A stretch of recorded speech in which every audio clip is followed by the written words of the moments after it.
तुम ठीक कहती हो शिल्पा। शिक्षक की एक इमेज होती है और अगर वो टूट जाए तो वो इसीलिए शिल्पा हमें कोई ऐसा काम नहीं करना चाहिए जिसका असर हमारी इमेज पर हो और उस इमेज का असर हमारे विद्यार्थियों पर हो। शायद यही सब सोचकर मैं अपने आंसू छिपाने के लिए दादाजी के पास चला गया था।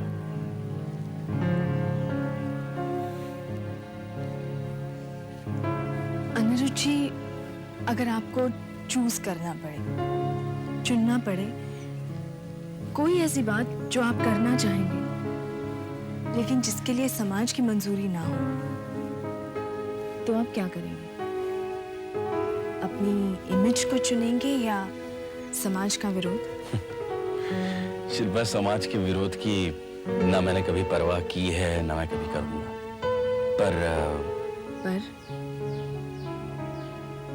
पर मेरे मन में जो शिक्षक की इमेज है अपने विद्यार्थियों के लिए,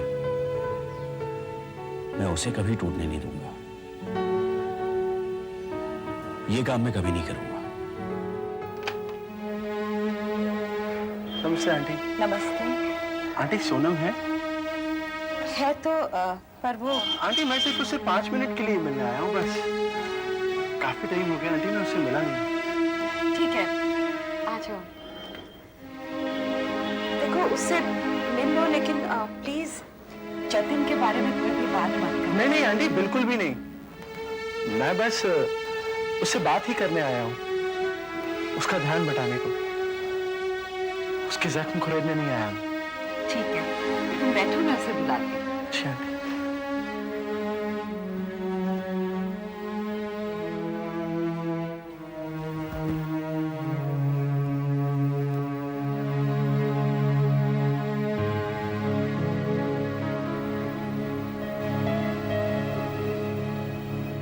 हाय अखिल। हेलो वैशाली। कैसे हो? नॉट गुड, बस थोड़ा अकेला और डिप्रेस्ड हूँ। हम सब भी तो खुद। और जतिन के बाद तो अखिल, सोनम के सामने जतिन का नाम नहीं लेना। इतने दिन से ठीक से खाना भी नहीं खाया उसने। पता नहीं अचानक ही बीच में रो पड़ती है, न कहीं बाहर जाती है न कॉलेज जाती है, किसी से मिलने से भी इनकार करती है। अभी भी माँ उसे मना रही है बाहर आने के लिए। उसे बताया कि तुम आ रहे हो। तुम कहो तो मैं जाऊं ऊपर? नहीं नहीं नहीं नहीं अखिल, तू नहीं जाना।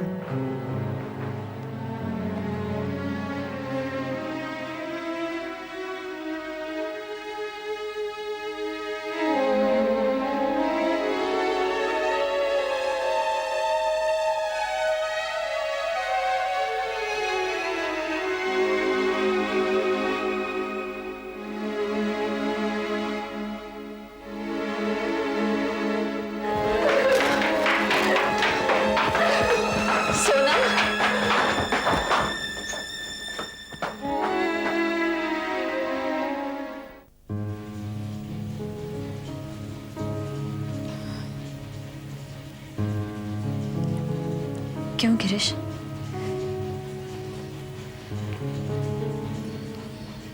आज अचानक ये सवाल? तुम्हें ये सवाल अचानक लग रहा है उमा, पर मेरे अंदर ये सवाल कई महीनों से पनप रहा था। मुझे झंझोड़ रहा था और मैं बार बार इस सवाल को दबा रहा था, इस डर से कि कहीं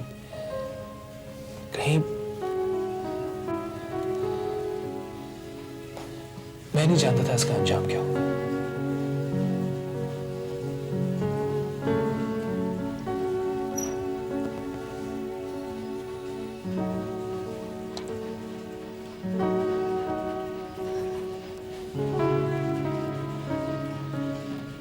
मैं जानती थी गिरीश, तुम्हारे अंदर ये सवाल उठ रहा है।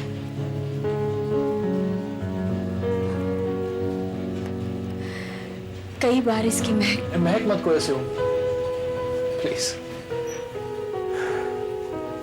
महक तो प्यार के सवालों और जवाबों में होती है।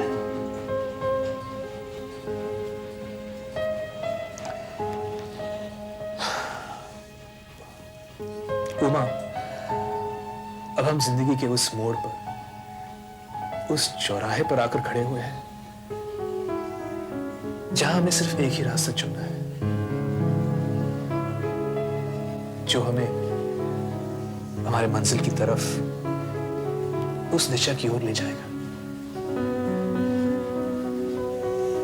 या फिर एक रास्ता दाईं ओर की तरफ मुड़ता है और एक बाईं ओर की तरफ।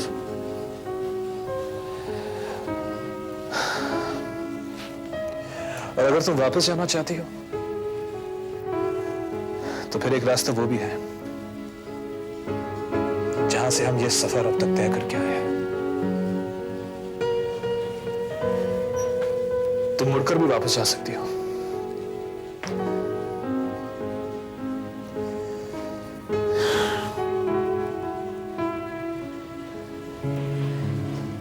गिरीश, गिरीश कहा, प्लीज चुप मत रहो। अगर आज तुम अपने अंदर के भय को, डर को निकाल ही रहे हो, तो फिर संकोच मत करो। मैं सुन लूंगी। तुम जो भी सवाल करोगे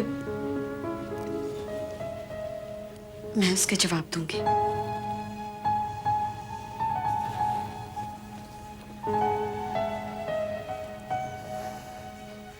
ठीक है।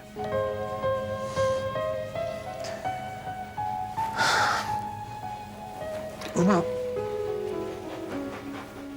कुछ ऐसा लगता है कि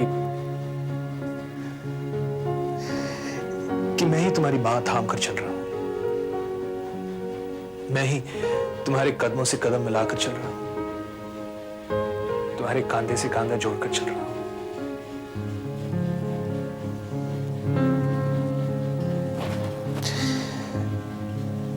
तुम्हारी उंगलियों की पकड़ नहीं है मेरी कलाइयों पर,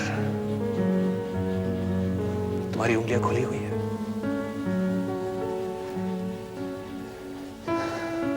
तुम्हारे कदम चलते नहीं, रेंगते हैं, डगमगाते हैं। तुम्हारे कांधों पर शिकंज आ जाती है और मैं सोच में पड़ जाता हूं कि क्यों, ऐसा क्यों?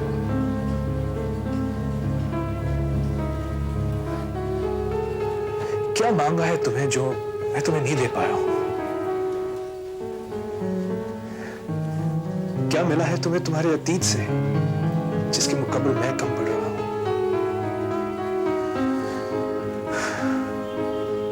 क्यों तुम्हारे ख्याल, तुम्हारी सोच, तुम्हारे जहन की हवाएं तुम्हारे कदम को उस दिशा में मोड़ कर ले जाती है? क्यों तुम्हारा आंचल उसी तरफ?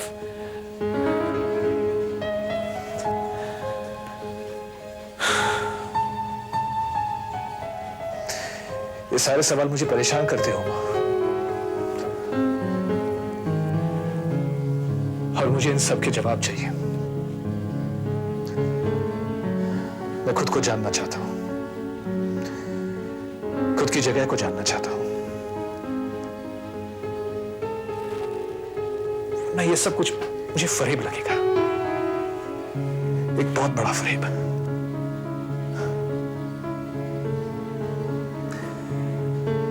मैं जानना चाहता हूं उमा, क्या हम आगे जा सकते हैं, आगे बढ़ सकते हैं, कदम से कदम मिलाकर, एक ही लय में, एक ही ताल में, एक दूसरे का हाथ पकड़कर, उंगलियों की जकड़ के साथ।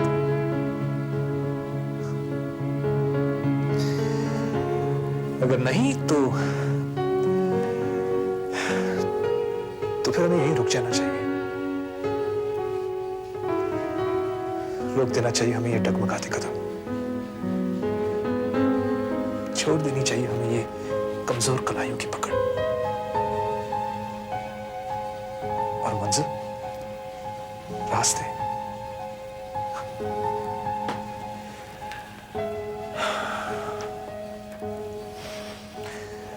अपने अपने तय कर लेने चाहिए।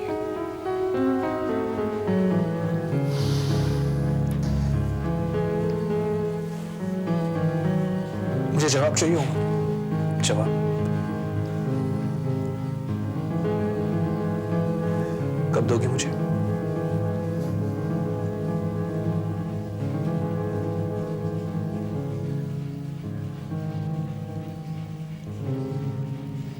कल तक की मोहलत दोगे?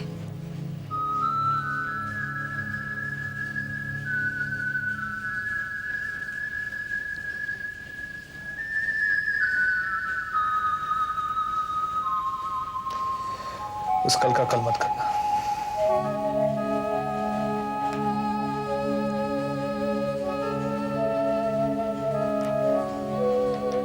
नहीं गिरीश, उस कल को आज में तब्दील करके मैं तुम्हारे आने वाले कल से नहीं खेलूंगी। मैं वादा करती हूँ।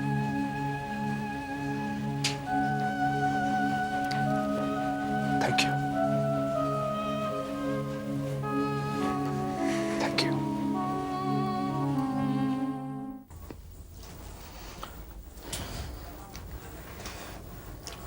बाबूजी, मैं खाना लगा देती हूँ। संजीव जब आएगा तब खा लेगा। नहीं बेटा, उसको आ जाने दे। वो कहाँ गया है? मैंने भेजा उसे डॉक्टर के पास।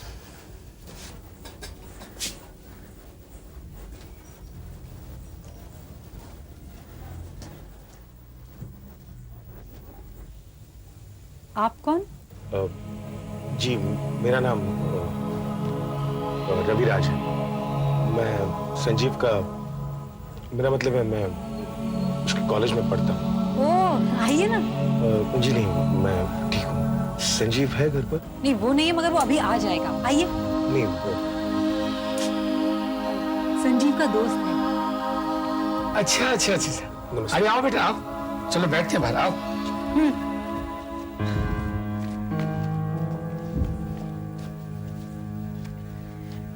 आप चाय लेंगे ना? जी नहीं, शुक्रिया। अरे नहीं, ले लो बेटा, चाय में क्या है? हाँ, आप बेकार में संकोच कर रहे हैं। जब तक आप चाय पियेंगे ना, संजीव आ जाएगा। हाँ, मैं लेकर आती हूँ। बैठो बेटा, बैठो। जी शुक्रिया। हाँ, तो क्या नाम है बेटा तुम्हारा? जी रविराज सर पोद्दार। अच्छा अच्छा। ये रेलवे लाइन जो है उसके बाजू में जो म्युनिसिपालिटी की कॉलोनी है ना, मैं वहीं रहता हूँ। वो जो मंदिर के पास ना? वो मंदिर के सामने ही है मेरी चाली, 22 नंबर। हाँ, अरे हमारे यहाँ के बहुत सारे वर्कर्स भी वहीं रहते हैं। जी। कितनी अजीब सी बात है बेटा।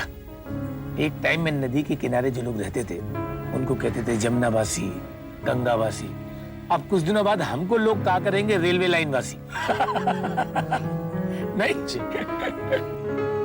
शिल्पा, शिक्षा, एजुकेशन उतना आसान नहीं है हिंदुस्तान में।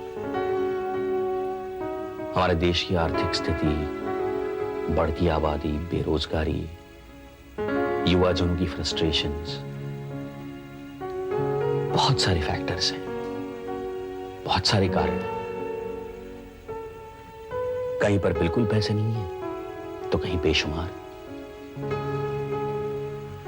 एक भूख की दौड़ में नहीं पड़ना चाहता तो एक भरे पेट आराम की वजह से पिस के रह जाता है बीच का मुल्क।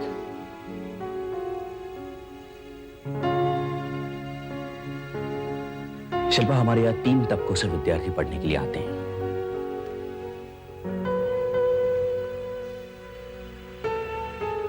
गरीब और गरीब और अमीर। मध्यम वर्ग, अब मध्यम वर्ग रहा ही कहां है। इन 3 तबकों से सारे विद्यार्थी अपनी 18 साल की सोच साथ लेकर यहां जमा होते हैं और हम उन्हें एक राह पर चलने के लिए कहते हैं। हमारी यूनिवर्सिटी में उन्हें एक नई रोशनी ढूंढने के लिए कहते हैं। कैसे मुमकिन है? जबकि हर एक का अपना अपना मकसद है, अपना एक नजरिया है जो 18 साल से उनमें भरा हुआ है। और हम उसे 3 साल में उलटना चाहती। बहुत मुश्किल है। ये आप कह रहे हैं? शिल्पा, मैंने कहा मुश्किल है, नामुमकिन नहीं है। तुम्हारे पिताजी क्या करते हैं बेटा? जी मेरे माँ बाप इस दुनिया में, अरे रे रे रे। एक बस चाचा है, वहीं रहते हैं वहाँ उस म्युनिसिपालिटी कौन। अच्छा, संजीव आ गया।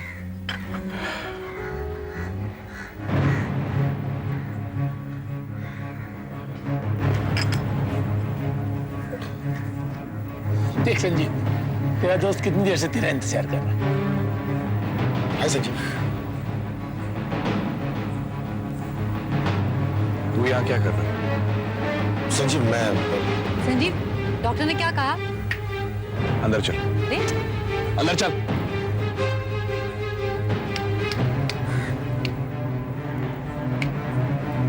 संजीव बस मैं 5 मिनट कुछ चल, अरे 5 मिनट एक सेकंड में खा रहा है। चल, और दोबारा इस घर में कदम रखा ना, तमाशा है, तमाशा चल रहा है यहाँ पर। चल, एक बार बोला ध्यान से, चल चल।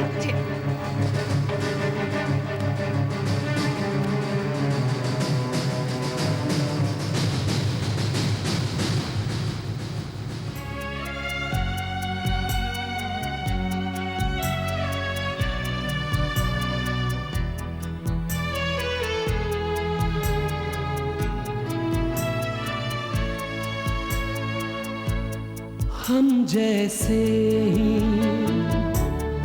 तुम जैसे ही सब इस दुनिया में दिखते हैं, सब दुख सह कर इनमें से ही कुछ इतिहास यहाँ लिखते